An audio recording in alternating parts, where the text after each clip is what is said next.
The advice and opinions expressed by the host of Autism Live and her guests are meant solely as suggestion and should not be in any way construed as child-specific advice. The Center for Autism and Related Disorders advises working with a board-certified behavior analyst who has experience with autism before starting any intensive behavioral intervention. Any choices you make in determining your child's treatment are completely at your own discretion.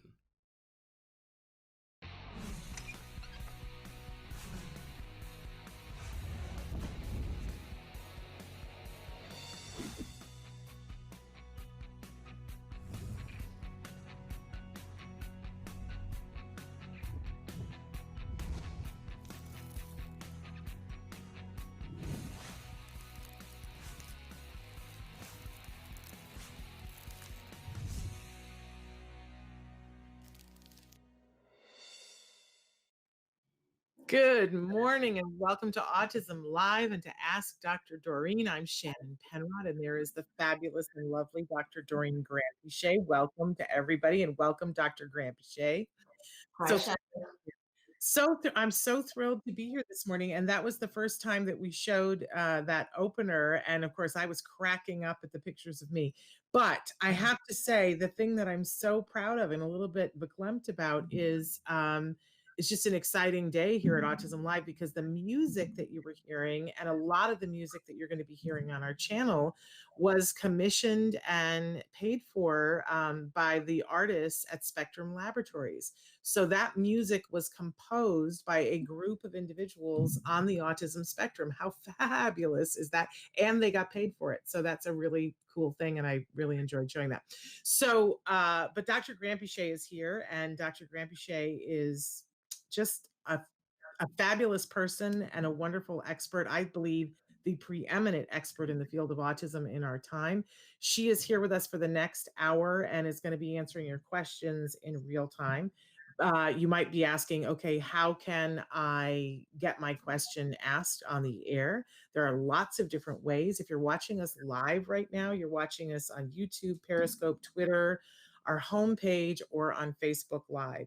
And we encourage you to watch in whatever format that you like. If you're watching live, though, the best way to get your question in is to write it on that platform, and it shows up in real time on our screen. In fact, already we're saying hi to Julia and we're saying hi to We're so, and says, good morning. Dr. Doreen never ages. And I'm very fond of saying that too. I believe that there's a painting underneath her bed that's aging for her, because it's just amazing. We all want to know what kind of cream you use, Dr. Grant. And but go ahead, write your questions in right now, and we're able to see them. I just saw the question you put in, Julia. We're going to get to that in just a minute. I want to say, though, that if you aren't watching us live, you might be watching us recorded at another time. We podcast to all different kinds of platforms. We're on iTunes as a free download, and you can watch or listen, whichever you prefer. We're also on Google Play, Apple Podcasts, Spotify, iHeartRadio, Ghana, Amazon Music, Google Podcasts, Audible, Deezer, and many others. We just can't, Traven's running out of space to squeeze them on here. So let us know. Hi, Sandra. Hi, Heather. So thrilled that you guys are all here with us this morning. Let us know if there's some place that you would like for us to be. We like to be available in all the places that you watch your podcast or listen to your podcast. So I also want to say that at any time, 24 hours a day, 7 days a week, you can go to our homepage, which is autism-live.com. Check us out there. You can search our videos. You can also leave us a message there. In fact, the first question I'm going to go to is one that came in the night on our chat on autism-live.com.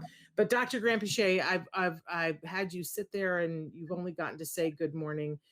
Is there anything you want to say before I launch into this first question? No, not at all. Good morning, everyone. It's always lovely to be here, and I look forward to getting some questions from everyone. Yes, it's wonderful. Okay, so this first question. Hello, my son is 13 with ASD and has very rigid interests. Basically, excuse me, playing games on the iPad. I beg your pardon. Playing games on the iPad, watching videos, and taking photos of objects in the house. Now I'm going to have a tickle. I'm so sorry, you guys.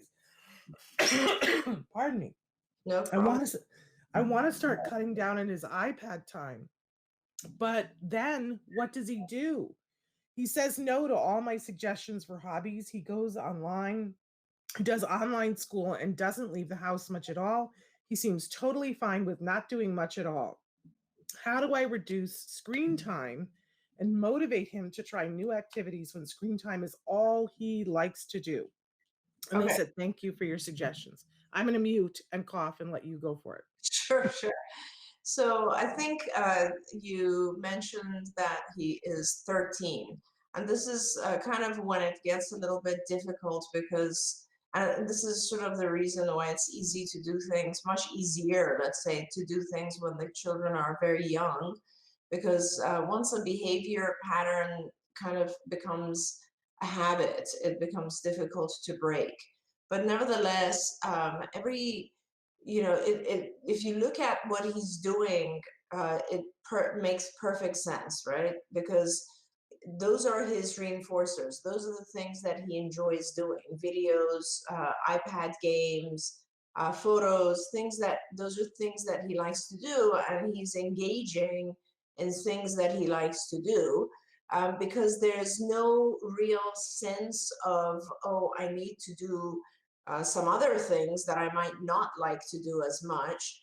And so in that world of, like, think about it, for all of us, if we didn't have other responsibilities, we each would basically engage in just the things we like to do, the reinforcers, right? It's logical, it makes sense. So now what you have to do is kind of a difficult task, because you need to establish with him that there are some things that are, let's say, we can call them whatever. They're, chores, tasks that have to be done during every day, educational activities maybe, or tasks around the house, or social tasks. I mean, whatever it is, to him, it is not as rewarding as playing iPad games and videos and photos, right? So we need to be clear on that. So now you have this activity that you want him to do, whatever it is, whether it's going out, let's say, or talking to other people, putting down the technology. Let's say it's just, think of one activity that you would like to increase, and then you're going to use his preferred activities as reinforcers. And so the way that it works is that you will ask him, and depending on his level of functioning, you might want to have a conversation with him to kind of explain that these are things that you need to get done during the day, and we're going to do them very slowly. Like, we're going to build up to doing this entire list, just like school or something. It builds up.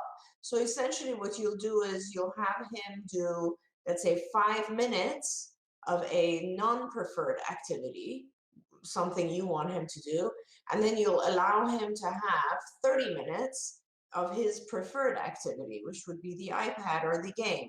And so you do that for a while, and you make sure that he's not objecting to it and he's okay with it. It becomes a habit, like maybe a week, right?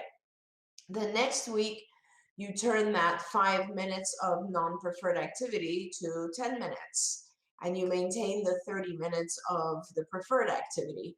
And so you go on this way until it gets to a point where he begins to have an intermittent schedule where there are just as many non-preferred activities as there are preferred activities. Or the other way that you could do it is that you gradually have now increased, let's say, a block of time where it's like, oh, he's supposed to do 1 whole hour of something that he doesn't really like to do, and then he'll get a whole hour of something he does like to do. The key to this, I mean, you'll have to balance it so that it's fair. I always tell parents that, our kids, when they first start doing ABA, they are basically used to doing all the things they want to do, and demands have not been placed at the same level as demands are placed on typically developing kids. So what has to happen is that you'll do a gradual transition for them. In the beginning, you will have very few requests or demands, like things that you want them to do, non-preferred activities, and a lot of reinforcers.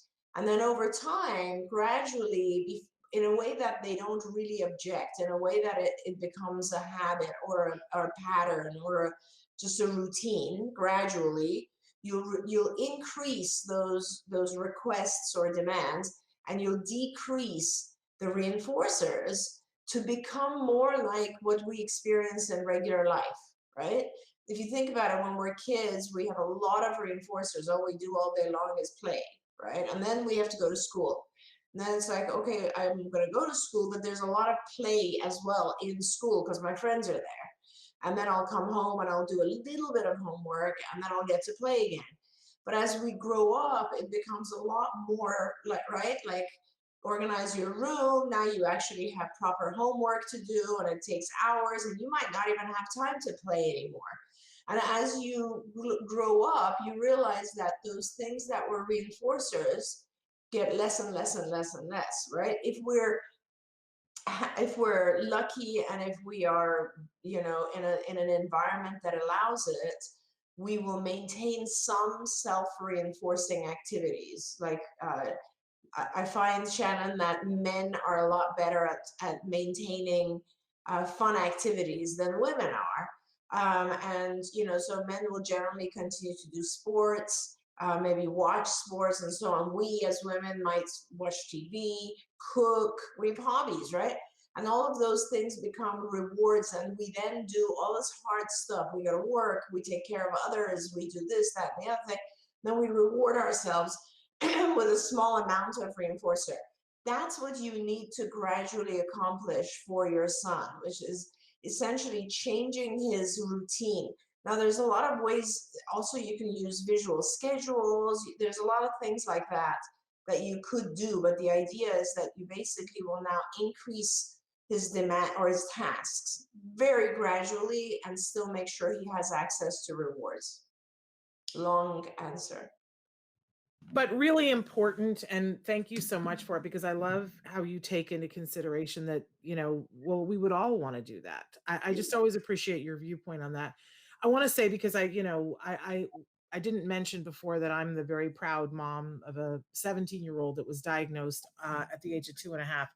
And, like all young men in this age range, he loves his video games and his screen time. It's so different in COVID, because so that was their big reinforcer for screen time, and now we're having to meter that reinforcer so much more because they're having to do all the things they don't like on screen time. But I just really appreciate that this mom is trying to figure it out and trying to find more ways to get him to do something else. And I just want to throw in there that a lot of times, I think all kids on the spectrum, not on the spectrum, but especially our kids, they don't know that they whether they like something until they've tried it. And sometimes they have to try it more than once.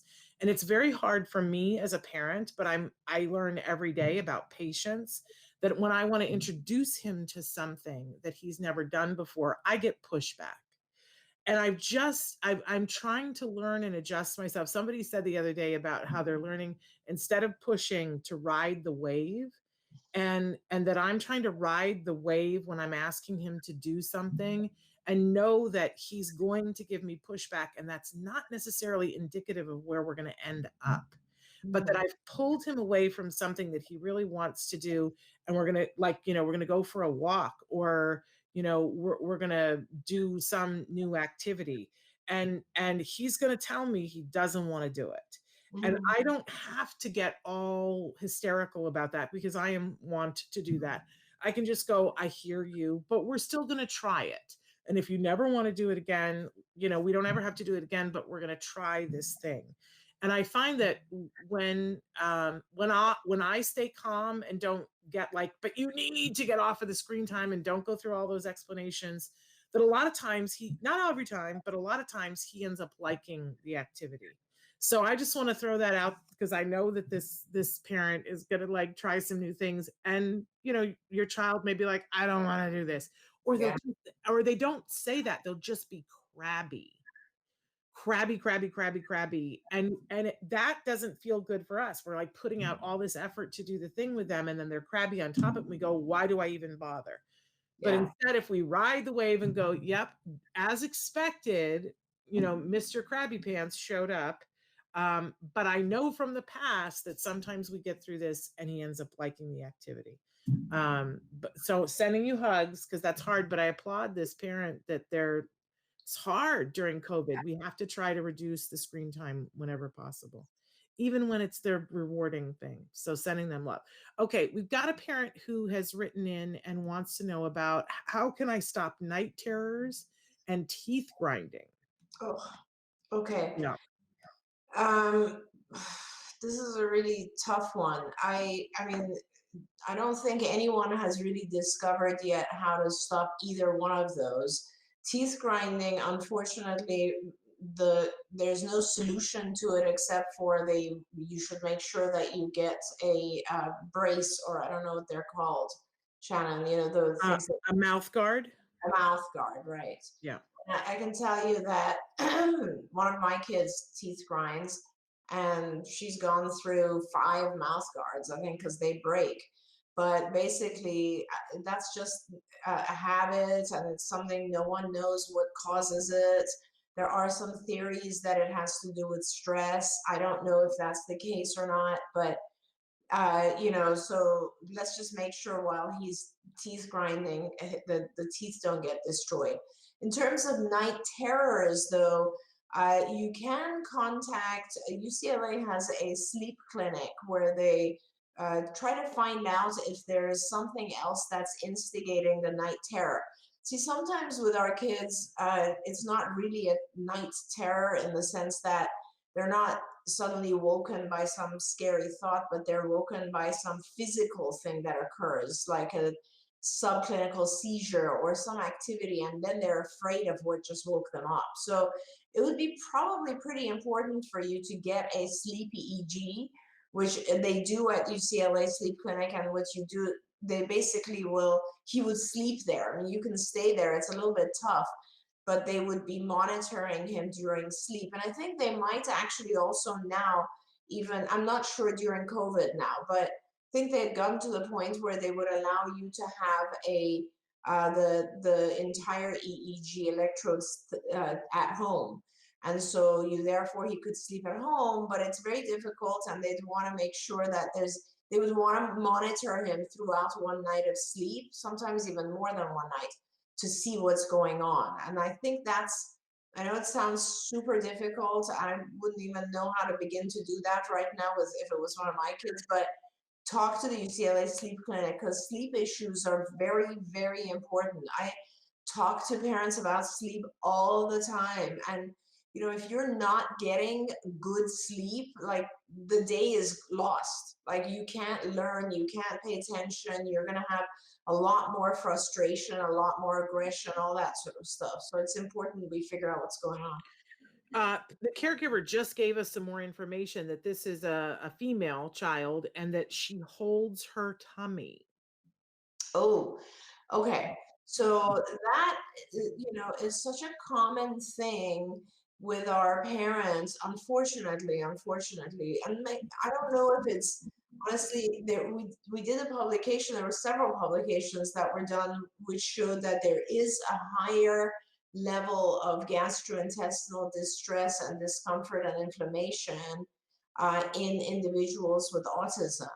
Now, I don't know if it's just a higher number, or if it's because one way or another we end up discovering that, and our typically developing kids just kind of tolerate it, or they figure out what not to eat. I'm not sure, but regardless, I want you to know that it is a big deal in our field, in our world. A lot of kids have inflammation in the gut, and you should definitely, if she's holding her tummy, first of all, immediately, if she's holding her tummy, give her a heating pad, because that will relieve some of the pain, perhaps. Let's see. Secondly, please see a gastroenterologist and figure out what is going on. I cannot tell you the number of children I've seen who have such severe inflammation that it is affecting everything. They have pain during the day. There are several children I have who have severe constipation, severe diarrhea. Some of the body rocking that we see our kids do is due to that pain. I mean, it is a very, very pervasive issue in autism. So definitely seek out medical help for this. If they would do a series of tests to identify what is going on and then hopefully give you treatment. Okay, and they also, I don't know if you can see the medicine that they wrote in and I said don't that know, they're I on. don't know what that is. I wonder if that's something homeopathic. Perhaps the parent can tell us what that is. Okay. I'm going to move on to another question here that they're wanting to know. Hi, my 16-year-old is high functioning autism and is so isolated right now, no social contact with peers due to online schooling, that he is struggling with relationships and his sexual identity. He claims he is bisexual, but we believe he feels this way because he is desperately seeking love and acceptance from anywhere. He told me this morning that being bisexual doubles his chance at love. He hasn't been alone with any peers for over a year. Would it benefit for him to see a therapist who specializes in this area, and how do we proceed? There's been a lot of studies that have come out recently that have talked about sexual identity in individuals who are on the autism spectrum is often more fluid, and that there is a higher percentage of individuals in the gay community who are on the autism spectrum than is found in other communities. So just throwing that out there. But Dr. Grampiche, what would you like to say to this parent? That's so interesting, Shannon. I mean, because so I'll just share some thoughts about it because, I don't know very much about the area of sexuality and autism, but it does make sense that there would be a higher number. There's you know, early studies, and this was actually one of the studies that I did for my master's 100 years ago. Um, Very early studies, people were looking at gender discrimination by individuals with autism. I was looking at a concept called over-selectivity, which is a little different than gender discrimination, but over-selectivity has to do with looking at a stimulus or an object or anything and not recognizing it because you're paying attention to one particular aspect of that stimulus. So, for instance, my study was that I would have parents of the children, and the children obviously could identify the pictures of the parents, or we taught them to.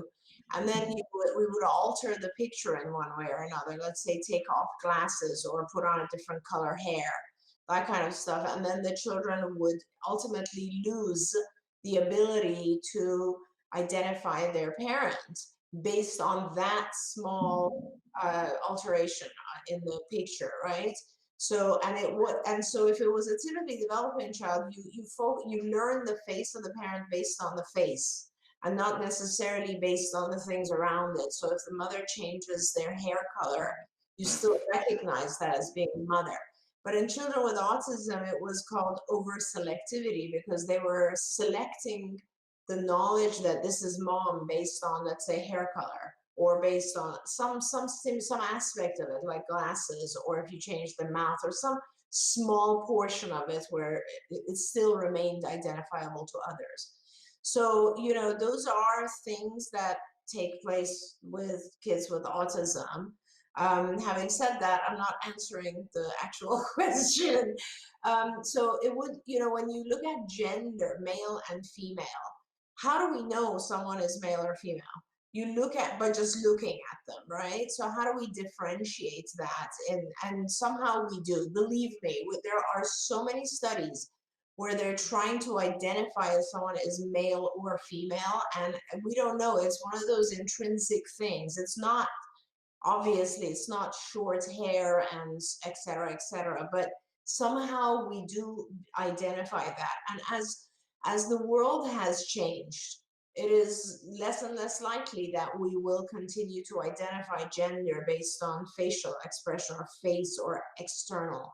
Now, when it comes to individuals on the autism spectrum, as we know, they are very non-judgmental individuals, right? Even the highest functioning people, I always like to say that my highest functioning or recovered individuals are just the loveliest people because they don't learn all the kind of bad stuff we learn, like the envy and judgment and all that kind of stuff.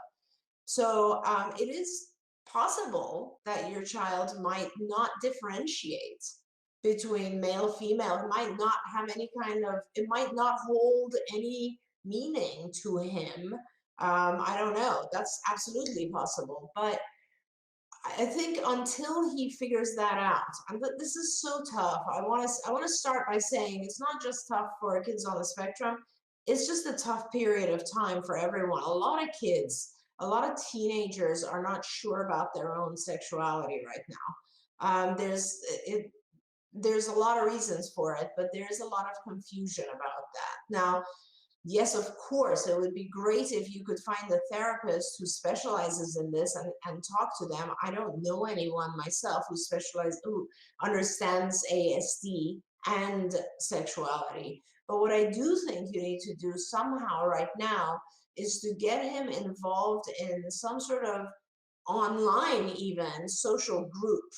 And there are a lot of online social groups. Have we in the past given out some links for that, channel? And I think you know some of them that we can mention here. Yeah, I'm especially a big fan. In fact, tomorrow we're going to be replaying an interview that we've done with Chelsea Darnell. She's an amazing young woman, an adult woman on the autism identifies herself as being on the autism spectrum, and she runs a really wonderful social group. It's called Movie Chat with Chelsea Darnell. It's through the Ed Asner Family Center. It is usually for adults 18 and up, but I think they make special exceptions sometimes for a 16 or 17-year-old. And basically, there's a movie that's assigned at the beginning of the week, and they encourage the people who are going to be on. You have to register for it, but it's totally free. They encourage you to watch the movie, and then the discussion always starts out talking about the movie, but it's an adults on the autism spectrum social group. And the Ed Asner Family Center also has a couple of other social groups, and they have classes and things like that where you can do it online. You can be anywhere in the world and be online. You just have to go to Ed Asner Family Center, and they'll tell you how to register for them. The online classes are totally free.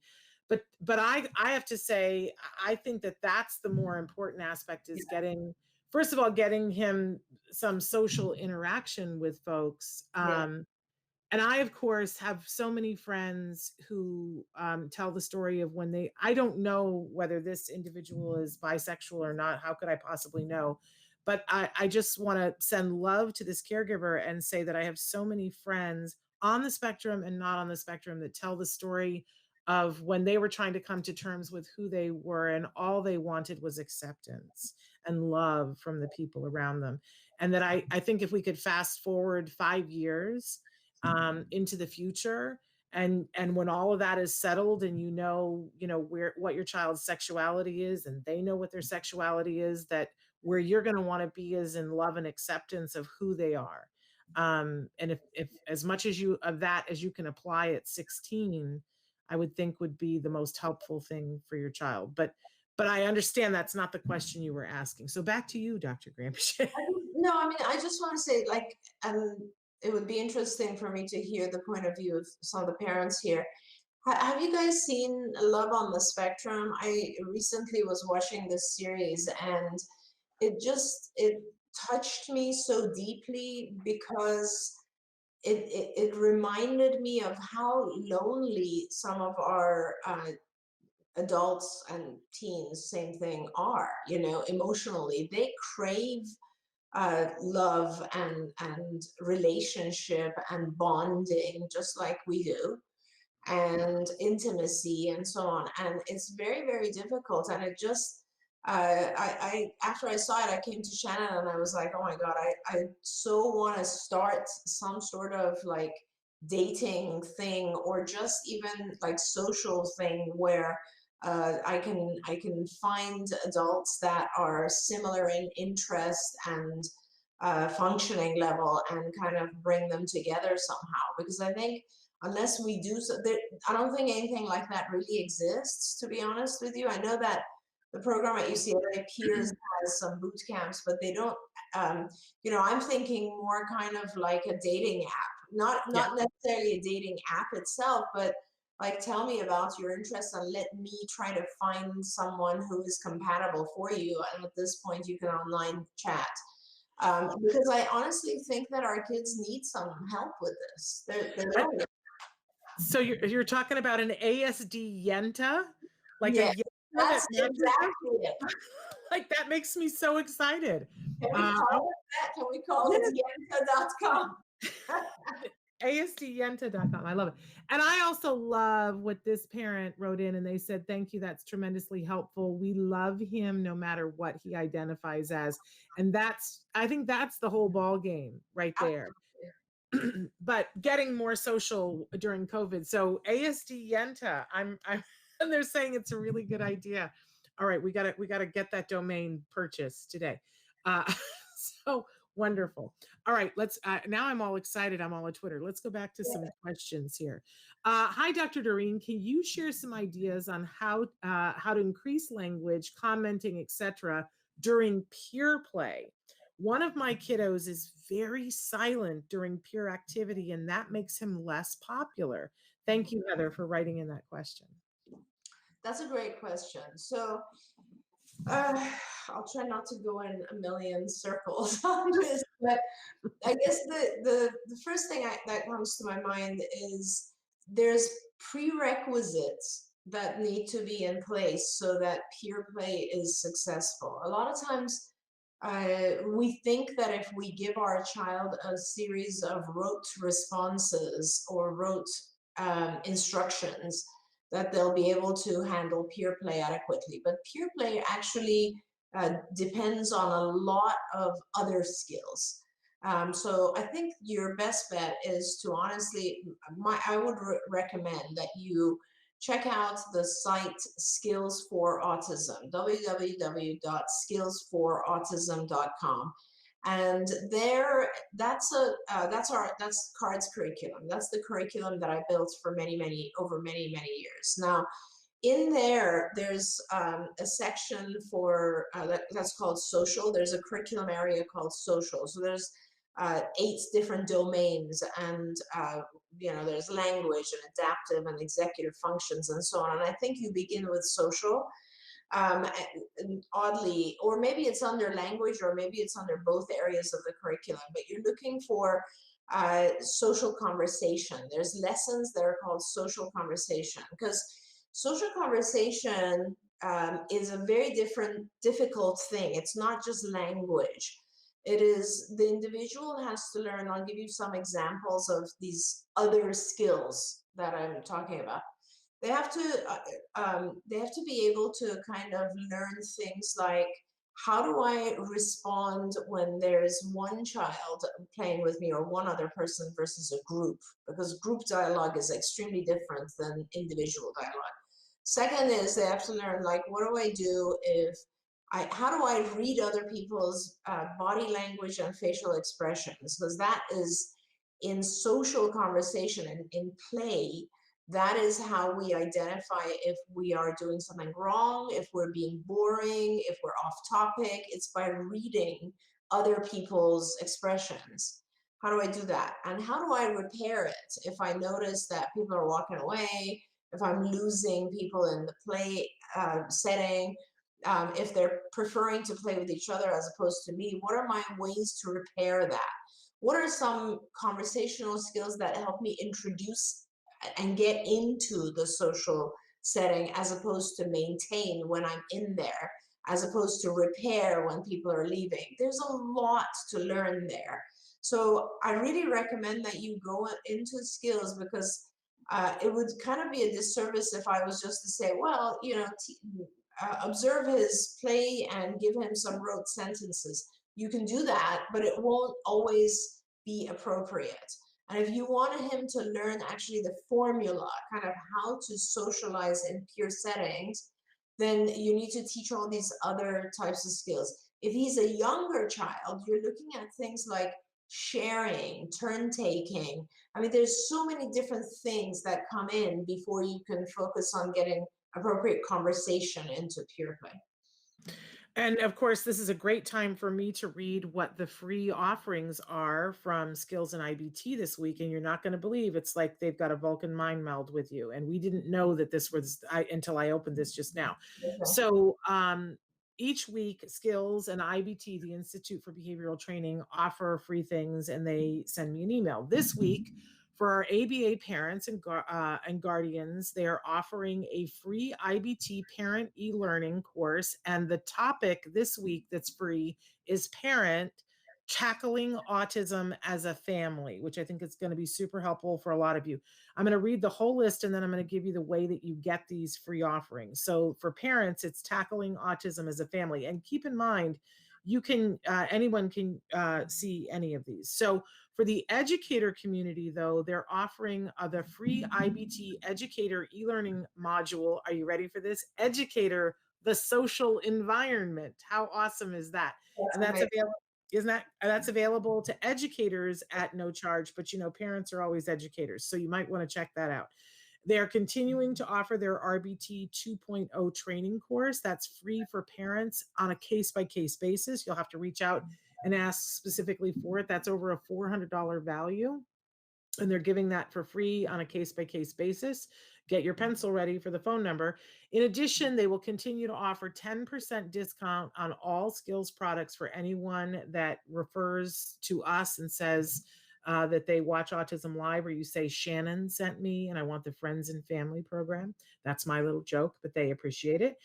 So here's the phone number for all of that: 877-975-4559. Again, that's 877-975-4559. If you are watching internationally, as I know so many of you do, you can send the email directly to me at s.penrod@autism-live.com, and I will forward it to the appropriate people over at Skills and IBT. But how great is that this week it's actually about something social in the classroom, which I love. Amazing. I think that we had the same thing happen last week. They gave us something that was right on topic.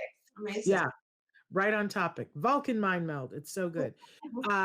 I want you to know that we asked the question of the parent about the medicine that she said, and we didn't know what that was. And they said it's a tablet form of melatonin. Right. So, Yeah. I mean, melatonin is good for helping one fall asleep. It's not so good for maintaining sleep. It generally wakes people up about after 4 hours or so. But that aside, you really should figure out the underlying issue, which seems to be something with her tummy. And I can't stress how important that is. Okay. I have another question that came in the night. What tips do you have to give a neurodiverse couple really struggling with this pandemic?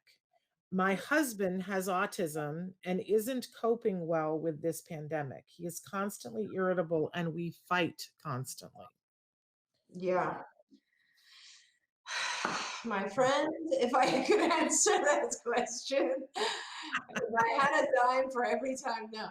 There are, I mean, I'll be honest, this pandemic is going on too long. There are so many people that have done their very best to keep it together since March, and things are falling apart now because nobody expected it to be going on this long. I mean, we are human beings are social beings, and there's no question that if you keep us in hibernation for a year, everybody's going to start falling apart. That's just the nature of who we are.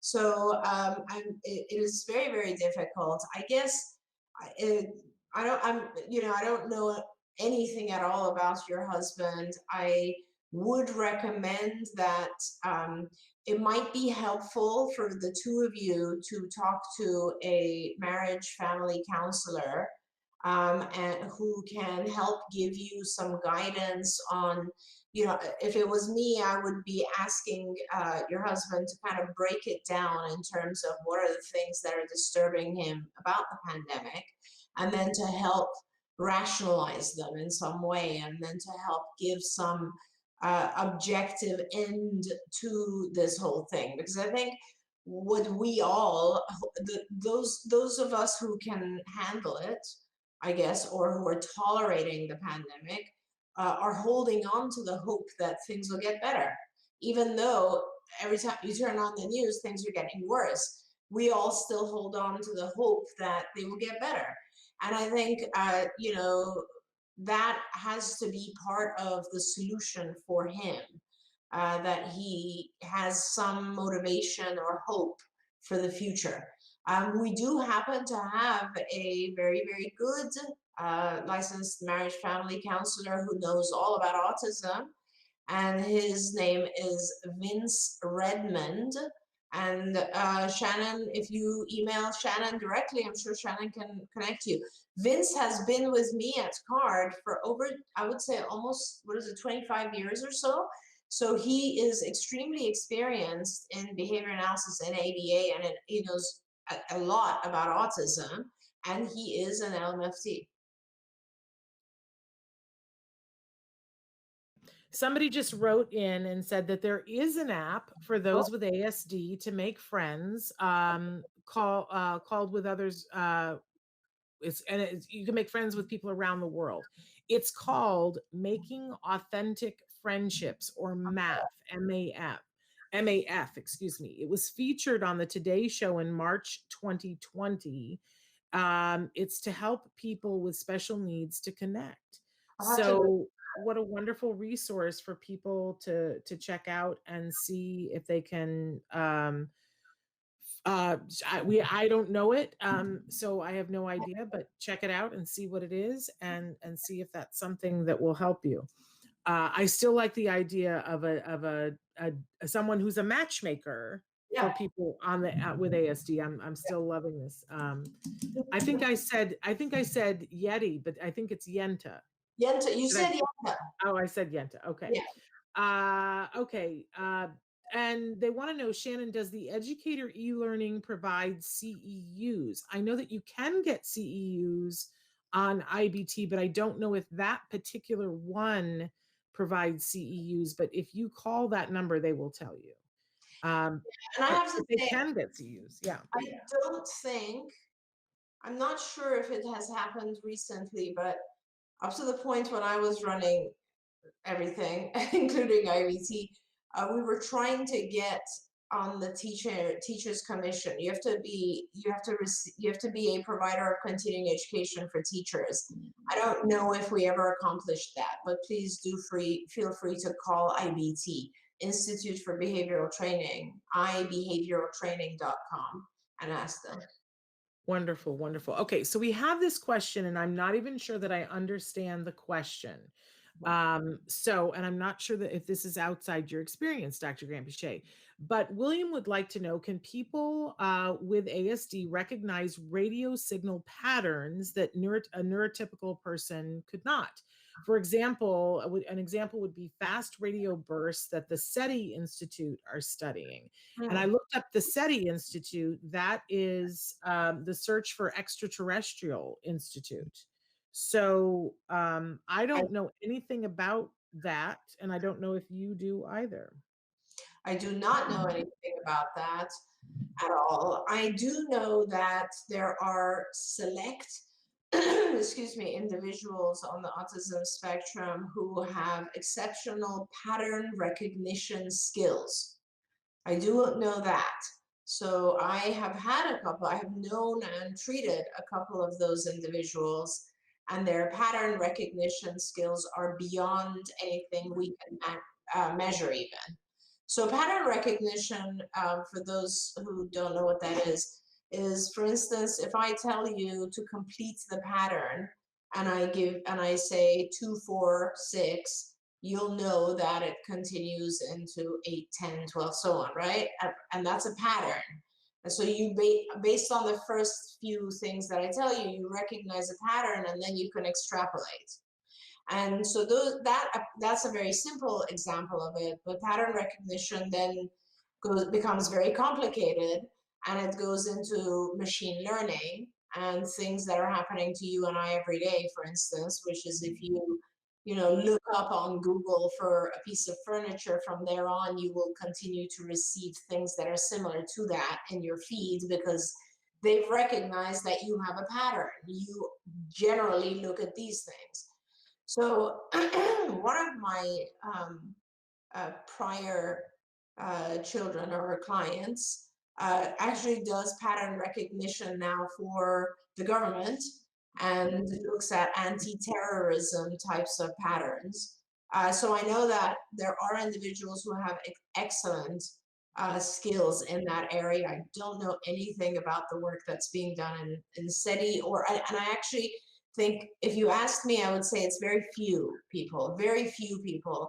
This is one of those really extreme skills. So it's not a common thing with autism. Okay.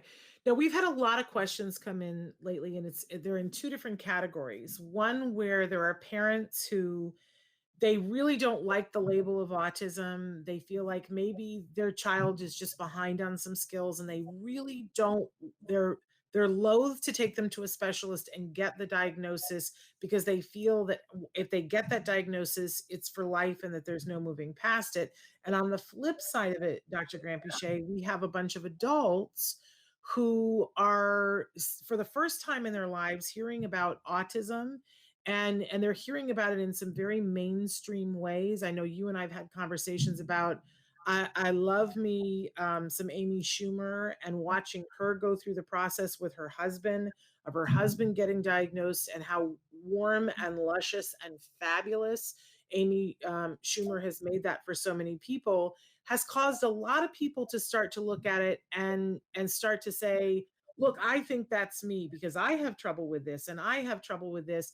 Sometimes going to the extreme of self-diagnosing themselves and saying to the public, yes, I've decided that I am on the autism spectrum. So we've got adults who are, for the first time ever, Amy Schumer kind of like overshot the bow and made it so cool that people are wanting to get the diagnosis. And then we've got the parents of kids who need help who are saying, I don't want the diagnosis. And I was wondering if you could help us a little bit to figure out where we might want to be on these two subjects. Yeah, that's an amazing conversation to have.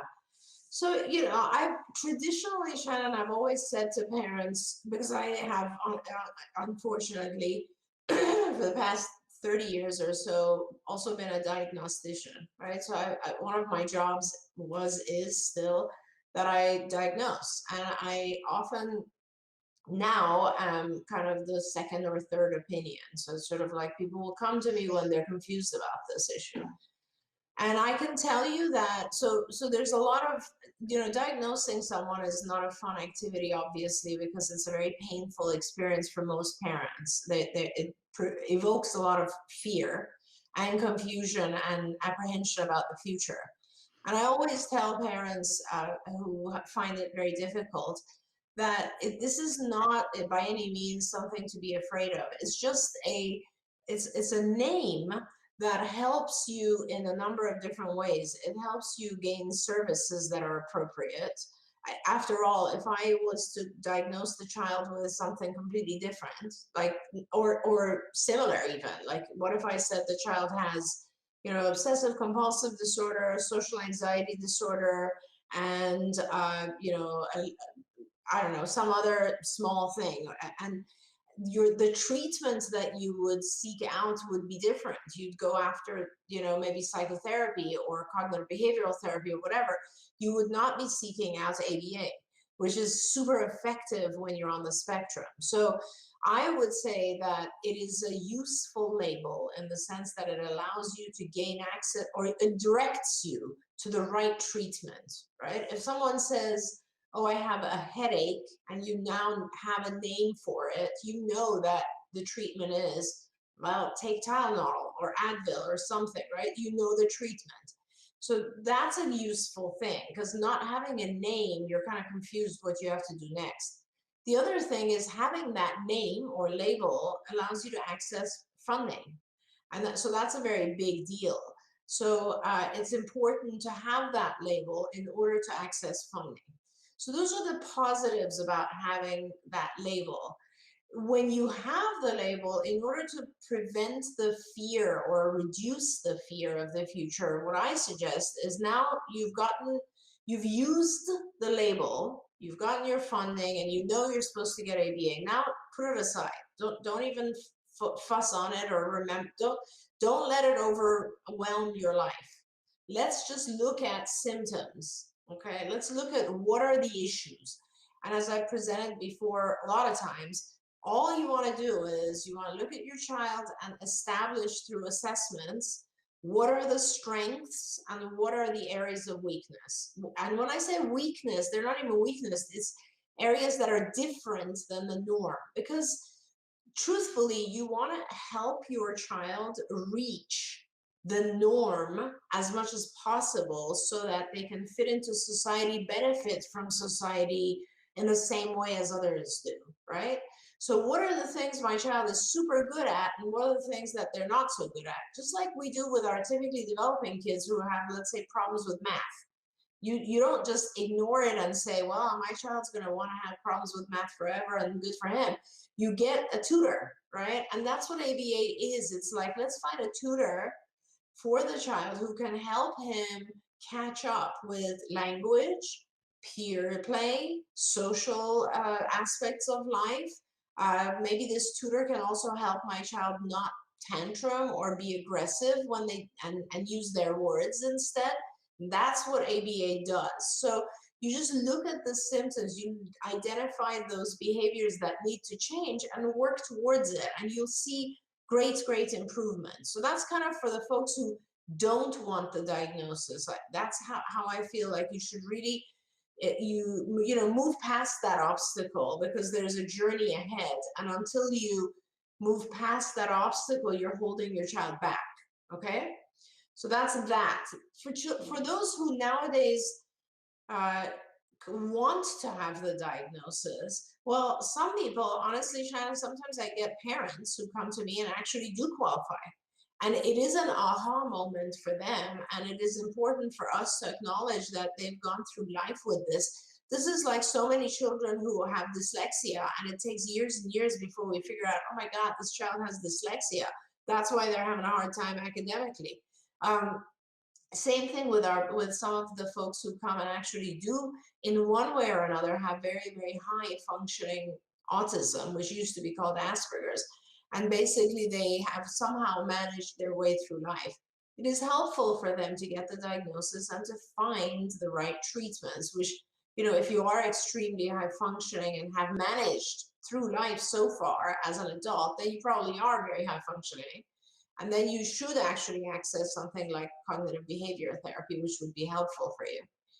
But then there's a smaller group, I guess, or I don't know, but we're getting more and more of this, of individuals who actually think it's cool to have, it's trendy to have ASD, and or they would like to have accommodations made for them based on this. And I just become super defensive towards, personally, having tried to support so many parents along this journey, which is not an easy journey. I just find it a little bit offensive for people to try to use the diagnosis to make life easier for themselves, when really it's not an easy thing. It's not something to be, you can't just jump in and say, hey, I want the same accommodations. Truly, there are individuals who it's hard for them and they deserve those accommodations, but not for everyone. So, I appreciate that so much. I think that that's a really important topic of discussion. I know I got into it with a friend the other day because they had seen an article. These things pop up from time to time. They had seen an article saying that, and it was supposedly written from the perspective of two young people. I find it very hard to use to believe that they use this phrase, but supposedly the young people said that once upon a time they had a diagnosis and that then they grew out of it, was the phrase that they used. Okay. And I was like, I was covered in hives the minute that somebody said this. I said, okay, let's be clear here that autism is not something you grow out of. There are people who get to the point where they no longer qualify for a diagnosis, but nobody does that through the process of growing in their sleep. And I, as a parent of a person who was diagnosed at 2.5, and I watched them and an army of people work their tuchuses off for years. I got defensive and I was like, outgrew it? You Yeah. mean worked really hard? Yeah. Uh, and they were like, I'm just using their words because I was a little bit fatutzed. But we've only got 4 minutes left. But have you I, ever seen somebody outgrow autism? Am I no, crazy? no, no. In fact, I think I mean, in some cases, as the child ages, things get a little bit better. In most cases, things get worse if you don't do any kind of intervention. What I do want to say, though, is there are unfortunately now, because there's such a huge need for doctors who can diagnose, there are a lot of folks diagnosing incorrectly right now as well, which is very, very concerning to me because, what do? You have to believe the doctor that you just saw. And if someone tells you, yes, you have a diagnosis, and you really don't, I can't even tell you the repercussions. Just here's one just thing that immediately went through my mind the other day. As you know, Shannon, someone had been diagnosed who I know does not have autism. I had diagnosed them the opposite way. But bottom line is that, the more and more people, if more and more people claim to have this diagnosis and actually receive this diagnosis, it is going to affect the payer world. Payers, insurance companies already are having a very hard time with the number of people who are diagnosed, with the amount of treatments they have to pay for. So now if we even increase that, believe me, the pushback from payers for those individuals who really need the therapy will also increase because they're paying even more for folks who don't necessarily need the therapy. Right. Well, we're just about out of time. I do want to say that somebody just wrote in and said that's my son, what my son's doctor said for the first diagnosis about outgrowing autism. And we have to say happy birthday to her. Kirsten is watching and it's her birthday, and we're sending you big happy birthday love. Okay. I want to thank Dr. Grampiche for being here and for answering all of your questions. I know I learned a lot, and I'm so grateful to her and to all of you for being here and watching with us. I also want to remind everybody that on tomorrow's show, we're going to be replaying an episode with Chelsea Darnell, and she's going to be talking about that movie chat social group, which I just think is amazing. And one of the things I love about it the most, it's free. And doesn't matter where you are, it's online. And that all is happening through the Ed Asner Family Center. But Chelsea, we did an interview with her earlier while we were in COVID. And so we're going to replay that tomorrow. And then on Friday, Nancy Allspaw Jackson is here with me for Let's Talk Autism with Shannon and Nancy. And our special guest is going to be Kristen Roth from the Autism Society of America. They're going to be talking about what Autism Society of America is doing about COVID. And I know that that's going to be a big discussion because I think everybody, as you said, Dr. Grampiche, everybody's sort of at the end of their rope, and we need to make knots because we're not all the way through. We need to be hanging on to each other and being ingenious. I tell you, one of the things about when things get rough is that people find something to do. And that I know that all the brilliant minds are working on how do we all socially get together and hang on to each other as we get through this. And the autism community is no different. There are people like at the Ed Asner Center doing this movie chat and other classes online. There's all kinds of things, and we've got some things that we've got coming up as well to help us to get through the holidays.